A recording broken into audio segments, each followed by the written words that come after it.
नमस्कार। आप देख रहे हैं ब्रेकिंग बिहार। बिहार में दूसरे चरण का मतदान जारी है। वैसे में मगध और शाहाबाद सीटों पर, शाहाबाद की 22 में से 11 सीटों पर मतदान पहले चरण में हो चुका है। आज 11 सीटों पर हो रहा है और बाकी मगध की जो सीटें बची हुई है उस पर मतदान जारी है। अभी तक जो स्थिति है मतदान का प्रतिशत इस बार भी लग रहा है कि पिछली बार की तरह ही अच्छा रहेगा। लोगों में जागरूकता बढ़ी है, लोग अपने बूथों पर जाकर के अपना मत दे रहे हैं। वैसे में शाहाबाद और मगध प्रमंडल की क्या कुछ स्थिति रह सकती है, इसी विषय पर चर्चा करेंगे।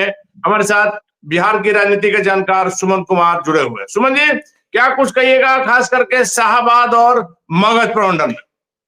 जी, हम शाहाबाद और मगध पर भी आएंगे, लेकिन आज जो सीटों पर, जितनी सीटों पर चुनाव होने वाला है उस पर भी समझना होगा। देखिए, सबसे बड़ी बात है कि 122 सीटों पर टोटल हो रहा है। जी, तो 122 सीटों पर जो ये दूसरे फेज में चुनाव हो रहा है, तो इस फेज के चुनाव में आप देखेंगे कि एनडीए महागठबंधन से बढ़त बनाए हुए था। मैं आपको बता देता हूं कि 122 सीटों में महागठबंधन और एनडीए के बीच में 10 सीटों का अंतर था। यानी कि एनडीए 66 सीट पर पिछली बार जीती थी, जिसका प्रतिशत आपको 54% था, और वही महागठबंधन पिछली बार मात्र 56 सीट जीती थी, जिसका प्रतिशत 46 था। अब आप समझिए कि दूसरे फेज में किन किन क्षेत्रों में चुनाव हो रहा है, तो और कौन कौन सा क्षेत्र किसका गढ़ माना जाएगा। तो देखिए, पश्चिमी चंपारण और पूर्वी चंपारण मिला के पूरा चंपारण सीट जो बनता है, वहां पर टोटल 21 सीट है। इन 21 सीटों में मतलब चंपारण को पूरा का पूरा एनडीए का किला माना जाता है, गढ़ माना जाता है, और इन 21 सीटों में आप समझिए कि एनडीए को अकेले 17 सीटें मिली थी पिछली बार। 21 में 17? जी, यानी 80% से भी ज्यादा वहां पर सफलता प्राप्त हुई थी। इसके बाद में अगर हम मिथिलांचल की बात करते हैं, तो मिथिलांचल में भी आपको 19 सीटें आ जाती हैं। तो मिथिलांचल में कौन कौन जिले आते हैं ये भी समझना जरूरी है। तो मिथिलांचल में शिवहर, मधुबनी और सीतामढ़ी, इन तीनों जिलों को मिलाकर 19 सीटें हैं, जिनमें पिछली बार एनडीए को 14 सीट प्राप्त हुआ था और 5 सीट जो है महागठबंधन को प्राप्त हुआ। इसके अलावा अंग प्रदेश की बात जो हम कहते हैं, भागलपुर, बांका और जमुई का इलाका, इन तीनों इलाकों में 16 सीटें हैं, और इन 16 सीटों में एनडीए को पिछली बार 12 सीट जीतने को मिला था।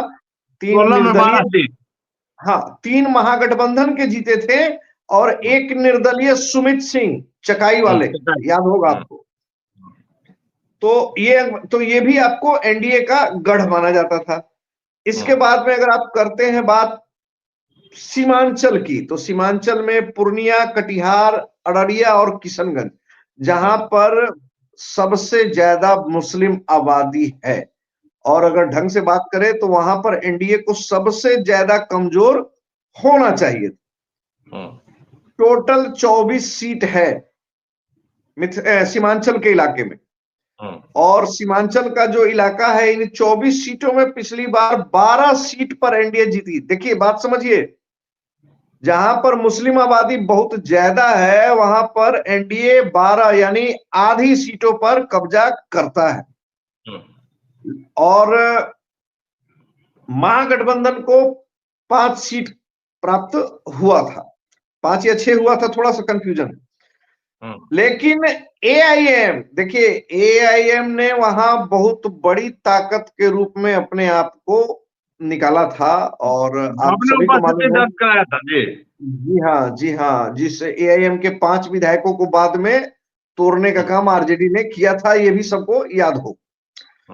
तो सीमांचल की सीटें जहां पर सबसे ज्यादा डर था भारतीय जनता पार्टी को, एआईएम के आने से भारतीय जनता पार्टी को वहां पर काफी फायदा होता दिखा, क्योंकि मुझे ऐसा लगता है कि अगर ओवैसी अगर वहां नहीं रहते तो शायद जी, बीजेपी की क्या स्थिति रह सकती है आप समझ सकते हैं। जहां पर 43, 43, 40, 40 और 63% मुस्लिम आबादी है, उस इलाके में अगर 12 सीट यदि मिल जाता है जी। इसके अलावा हम बात करेंगे तो सुपौल का 5 सीट था, सुपौल के 5 सीट पर भी एनडीए का कब्जा रहा था। अब आइए बात करते हैं एनडीए की कमजोर जहां पर सीटें सबसे हैं, कमजोर जहां रहा एनडीए पिछली बार, जहां पिछली बार एनडीए को महागठबंधन ने धूल चटा दिया था बुरी तरीके से, और यहाँ इस बार क्या संकेत आ रहे हैं वो भी मैं आपको बताता हूं। देखिए, शाहाबाद क्षेत्र की बात की जाए तो रोहतास, कैमूर, भोजपुर और बक्सर को मिलाकर बनता है। हम सभी को पता है कि भोजपुर और बक्सर में चुनाव हो चुके हैं। अब बचा कौन? तो रोहतास और कैमूर। तो रोहतास और कैमूर की 11 सीटें हैं। मैं आपको बता रहा हूं, आश्चर्यजनक मैं आंकड़ा देने जा रहा हूं, इन 11 सीटों पर एनडीए हारी थी। महागठबंधन की जीत हुई थी। जी, महागठबंधन 100% सफलता इन दोनों जिलों में प्राप्त किया था। शाहाबाद में वैसे टोटल 22 विधानसभा होते हैं। 11 की पहले चरण में मतदान हो चुका है। जी। तो इस बार 11 सीट, जो रोहतास और कैमूर की 11 सीटें हैं, उन 11 सीटों पर एनडीए का सुपड़ा साफ था। अब इसके अलावा बात करते हैं मगध में, जहां पर आज चुनाव होने। तो मगध के आज जिन क्षेत्रों में चुनाव होने हैं उनकी चर्चा हम कर देते हैं।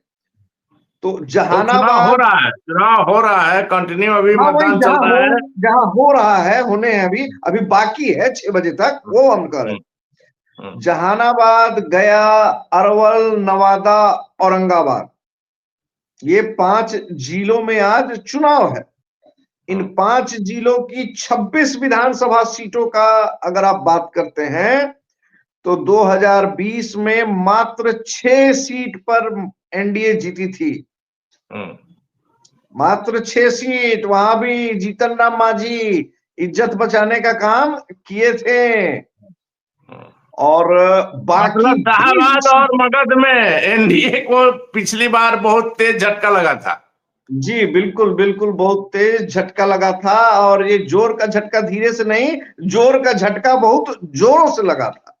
और इस बार भी अगर हम बात करते हैं तो ये 6 माफी चाहूंगा, ये शाहाबाद और मगध का इलाका आज भी एनडीए के लिए सबसे कमजोर कड़ी है। अब समझिए, एनडीए के पॉइंट ऑफ व्यू से अगर हम बात करते हैं और महागठबंधन के पॉइंट ऑफ व्यू से बात करते हैं, तो मेरा ऐसा व्यक्तिगत मानना है कि इस बार अगर तेजस्वी यादव की सरकार बनती है और नीतीश कुमार की सरकार नहीं बनती है, तो उसका सबसे बड़ा डिसाइडिंग फैक्टर जो है, जो इलाका होगा, वो ये मगध और शाहाबाद का ही होगा। अब बताते हैं कैसे। देखिए, मगध और शाहाबाद की स्थिति जो है, पिछली बार आप सभी को पता होगा कि चिराग पासवान और उपेंद्र कुशवाहा ने मगध और शाहाबाद को सबसे ज्यादा प्रभावित किया था। एनडीए की हार का सबसे बड़ा कारण बने थे, क्योंकि चिराग तो अन्य क्षेत्रों में भी थे ना, उपेंद्र कुशवाहा भी अन्य क्षेत्रों में थे खड़े, लेकिन इन क्षेत्रों में ही असर दिखा, क्योंकि एनडीए का सुपड़ा साफ हो गया। अब आप देखिए कि एनडीए ने यहां सीट देने में भी कोई कंजूसी नहीं की है। चिराग पासवान को ज्यादा जिम्मेवार माना गया था। तो आप देख सकते हैं कि मगध के क्षेत्र में चिराग की पार्टी को एनडीए ने अच्छा खासा प्रतिनिधित्व दे दिया। चाहे आप जहानाबाद में जाएं, जैसे मखदूमपुर हो गया, वहां पर चिराग को मौका मिला है। इसके अलावा अगर आप बात करते हैं, शेरघाटी की बात करते हैं, बोधगया की बात करते हैं, तो इन सारी जगहों पर जो है चिराग को महत्व दिया गया है। आप ओबरा की बात करते हैं, आप डिहरी की बात करते हैं। अच्छा, ओबरा और डिहरी जो 2 सीटों का मैंने नाम लिया, इनके बारे में तो चर्चा भी है कि ये सीटें चिराग जीतकर एनडीए की झोली में डालने वाले हैं। ठीक है ना। अब देखिए, जहानाबाद, औरंगाबाद, मगध का और शाहाबाद का जो इलाका है, यहां पर जो भी चुनाव होता है अन्य इलाकों से थोड़ा अलग होता है। यहाँ बैकवर्ड वर्सेस फॉरवर्ड की लड़ाई होती है। आपको मालूम भी है कि नक्सलियों के अगर उत्पात की बात करें, नक्सली आतंक की बात करें, तो इन इलाकों में ही नक्सली आतंक ज्यादा हुआ करता था।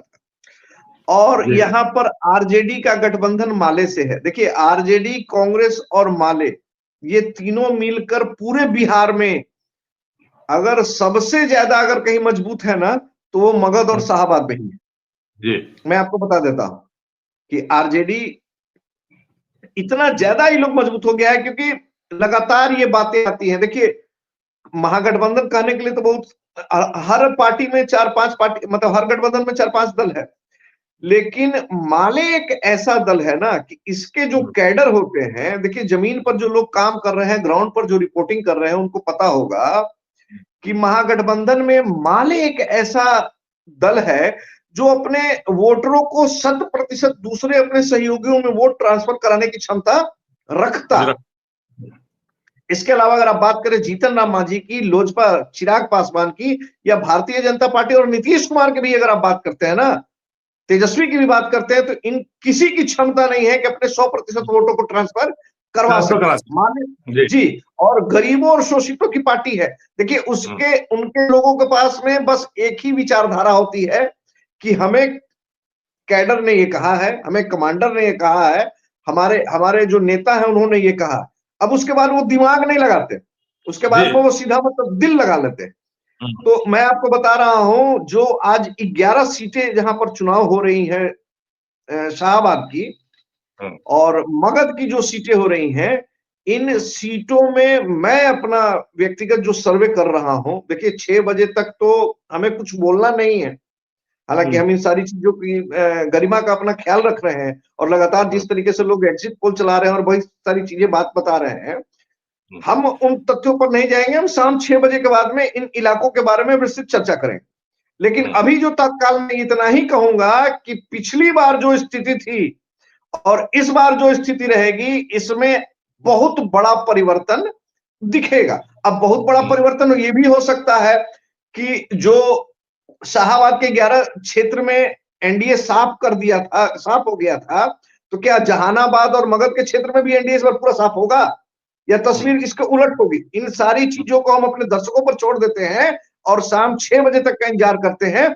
शाम 6 बजे के बाद हम आपको बताएंगे कि अगला बिहार का जो मुख्यमंत्री होगा, उसको तय करने में मगध और शाहाबाद की सबसे बड़ी भूमिका होगी और मगध और शाहाबाद की ही धरती ये तय करेगी कि 2025 पर बिहार का ताज किसके सर पर सोएगा।